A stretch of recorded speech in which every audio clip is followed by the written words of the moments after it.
بسم الله الرحمن الرحيم. قال الله تبارك وتعالى في القرآن المجيد والفرقان الحميد: ولله على الناس حج البيت من استطاع إليه سبيلا. وقال النبي صلى الله عليه وسلم: من حج لله فلم يرفث ولم يفسق رجع كيوم ولدته أمه. رواہ البخاری. حضرات ذی وقار، آج ہم ایک ایسے موضوع پر گفتگو کرنے جا رہے ہیں جس پر دور جدید میں مختلف قسم کے اعتراضات اٹھائے جا رہے ہیں، وہ ہے حج اور قربانی. بعض لوگ اسے محض رسم، فضول خرچی اور جانوروں پر ظلم قرار دیتے ہیں، مگر افسوس کہ یہ وہ دور ہے جسے ترقی، روشن خیالی اور جدیدیت کا نام دیا جاتا ہے. حج اور قربانی وہ عظیم شعائر ہے کہ جن کے ذریعے بندہ اپنے رب کے حضور اپنی بندگی کا عملی اظہار کرتا ہے.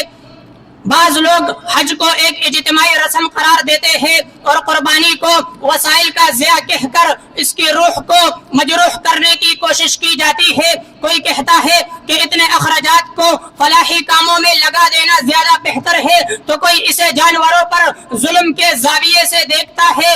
حج اور قربانی جو کہ نہ صرف عبادت کا اعلیٰ ترین درجہ رکھتی ہے بلکہ ایمان کی روح اور بندگی کی معراج بھی ہے، مگر افسوس کہ حج اور قربانی جیسے عظیم عبادات کو موجودہ دور میں اعتراضات اور شکوک و شبہات کا نشانہ بنایا جا رہا ہے. سامعین محترم، آج کے جدید دور میں پہلا اعتراض یہ اٹھایا جاتا ہے کہ حج پر اتنی رقم خرچ کرنے کے بجائے یہ رقم غریبوں کو دی جائے یا کسی کی شادی کروا دی جائے. آئیے اس اعتراض کا جواب دیتے ہیں. یاد رکھیں، اسلام نے عبادات کو اپنی جگہ فرض کیا ہے اور صدقات و خیرات کو اپنی جگہ. کوئی عبادت دوسری عبادت کا بدل نہیں بن سکتی. حج ایک فرض عبادت ہے، کوئی اختیاری فلاحی کام نہیں. صدقہ اپنی جگہ اور حج اپنی جگہ. اگر یہی منطق ہو تو نماز روزہ چھوڑ دیے جائے کیا؟ نہیں میرے بھائیو، اسی لیے تو رب کائنات اپنی مقدس کتاب میں اعلان فرماتا ہے وَأَتِمُّ الْحَجَّ وَالْعُمْرَةَ لِلَّهِ. حج اور عمرہ کو اللہ کے لیے پورا کرو. اس آیت مبارکہ سے معلوم ہوا کہ جو لوگ یہ اعتراض اٹھاتے ہیں کہ حج پر اتنی رقم خرچ کرنے کے بجائے یہ رقم غریبوں کو دی جائے، یہ اعتراض بالکل غلط اور دین اسلام کے خلاف ہے. حج پر دوسرا اعتراض یہ اٹھایا جاتا ہے کہ حج ایک پرانا رسم و رواج ہے جس کا موجودہ زمانے سے کوئی تعلق نہیں، لیکن یہ اعتراض بالکل غلط ہے. آئیے اس اعتراض کا جواب دیتے ہیں. اگر حج کی ادائیگی رسم کے طور پر مقصود ہوتی تو اللہ رب العزت استطاعت یعنی طاقت رکھنے کی شرط نہیں لگاتا، بلکہ رب کائنات اپنی مقدس کتاب میں اعلان فرماتا ہے وَلِلَّهِ عَلَى النَّاسِ حِجُّ الْبَيْتِ مَنِ اسْتَطَاعَ إِلَيْهِ سَبِيلًا. اس آیت مبارکہ سے معلوم ہوا کہ حج رسم نہیں ہے بلکہ عبادت ہے اور دین اسلام کا ستون ہے. اسی بنا پر اللہ تعالیٰ نے استطاعت کی شرط لگائی کیونکہ عبادت میں اصول متفق ہے. رب کا قرآن کہتا ہے لا يكلف الله نفسا الا وسعها. ان تمام دلائل سے پتہ چلا کہ جو لوگ یہ اعتراض اٹھاتے ہیں کہ حج ایک پرانا رسم و رواج ہے، ان کا یہ اعتراض بالکل غلط اور اسلام کے خلاف ہے. حضرات ذی وقار، دور حاضر میں حج پر تیسرا اعتراض یہ اٹھایا جاتا ہے کہ حج میں وقت کا ضیاع ہے.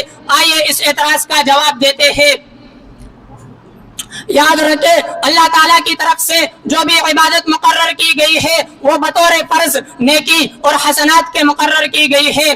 اگر حج میں وقت کا ضیاع ہوتا تو رب کائنات قرآن میں یہ اعلان نہیں فرماتا وَأَذِّن فِي النَّاسِ بِالْحَجِّ يَأْتُوكَ رِجَالًا وَعَلَى كُلِّ ضَامِرٍ يَأْتِينَ مِنْ كُلِّ فَجٍّ عَمِيقٍ. اس آیت مبارکہ سے معلوم ہوا کہ جو لوگ یہ اعتراض اٹھاتے ہیں کہ حج میں وقت کا ضیاع ہے، ان کا یہ اعتراض دین کی روح سے غیر مناسب اور شریعت کے خلاف ہے. حج پر چوتھا اعتراض یہ اٹھایا جاتا ہے کہ کعبہ کے ارد گرد طواف کرنا بت پرستی سے مشابہ ہے. آئیے اس اعتراض کا جواب دیتے ہیں. یاد رکھیں، مسلمان کعبہ کی عبادت نہیں کرتے بلکہ اللہ تعالیٰ کی عبادت کرتے ہیں. کعبہ صرف قبلہ اور مرکز وحدت ہے. ہم جب دعائیں کرتے ہیں تو مقصود یہ نہیں ہوتا کہ کعبہ سے معاونت مانگ رہے ہیں اور استغاثہ کر رہے ہیں، بلکہ معاونت، استغاثہ اور عبادت تو رب سے اور رب کے لیے کی جاتی ہے۔ رب کا قرآن اعلان کرتا ہے وَمَن يُعَظِّمْ شَعَائِرَ اللَّهِ فَإِنَّهَا مِن تَقْوَى الْقُلُوبِ، یعنی شاعر اللہ کی تعظیم دل کے تقوی کی علامت ہے۔ اس آیت مبارکہ سے معلوم ہوا کہ جو لوگ یہ اعتراض اٹھاتے ہیں کہ کعبہ کے ارد گرد طواف کرنا بت پرستی سے مشابہ ہے، ان کا اعتراض بالکل غلط اور دین اسلام کے خلاف ہے۔ سامعین محترم، حج پر اٹھائے جانے والے اعتراضات کا جائزہ لینے کے بعد اب ہم قربانی پر اٹھائے جانے والے اعتراضات کا جائزہ لیتے ہیں۔ آج کے جدید دور میں قربانی پر پہلا اعتراض یہ اٹھایا جاتا ہے کہ قربانی جانوروں پر ظلم ہے۔ آئیے اس اعتراض کا جواب دیتے ہیں۔ یاد رکھیں، اسلام نے جانوروں کے ساتھ حسن سلوک کا سب سے زیادہ حکم دیا ہے، لیکن انسان کی جائز ضرورت اور اللہ کے حکم کے مقابلے میں انسان کی جائز ضرورت اور اللہ کے حکم کو مد نظر رکھتے ہوئے جانور ذبح کرنا ظلم نہیں بلکہ عبادت ہے۔ رب کا قرآن اعلان کرتا ہے وَالْبُدْنَ جَعَلْنَاهَا لَكُم مِّن شَعَائِرِ اللَّهِ، اگر جانور ذبح کرنا ظلم ہوتا تو رب کائنات اسے شاعر اللہ قرار نہ دیتا۔ اسی طرح صحیح مسلم کی روایت ہے ان اللہ كتب الاحسان على كل شيء فاذا ذبحتم فاحسنوا الذبحة، اسی لیے اسلام نے حکم دیا ہے چھری تیز کرو، جانور کو تکلیف نہ دو اور ایک جانور کے سامنے دوسرا جانور ذبح نہ کرو۔ یہ تمام تعلیمات ثابت کرتی ہے کہ اسلام رحمت، حسن سلوک سکھاتا ہے۔ جو لوگ یہ اعتراض کرتے ہیں کہ جانور ذبح کرنا ظلم ہے، ان کا یہ اعتراض بالکل غلط اور شریعت کے خلاف ہے۔ قربانی پر دوسرا اعتراض یہ اٹھایا جاتا ہے کہ قربانی کے بجائے غریبوں کو پیسے دے دو۔ آئیے اس اعتراض کا جواب دیتے ہیں۔ یہ بات تو بظاہر اچھی لگتی ہے، لیکن حقیقت میں یہ اللہ کے حکم کے مقابلے میں اپنی عقل کو ترجیح دینا ہے۔ رب کا قرآن اعلان کرتا ہے فَصَلِّ لِرَبِّكَ وَانْحَرْ، اپنے رب کے لیے نماز پڑھو اور قربانی کرو۔ اگر کوئی کہے کہ نماز کی جگہ صدقہ دے دو تو کیا یہ بات قبول ہوگی؟ ہرگز نہیں۔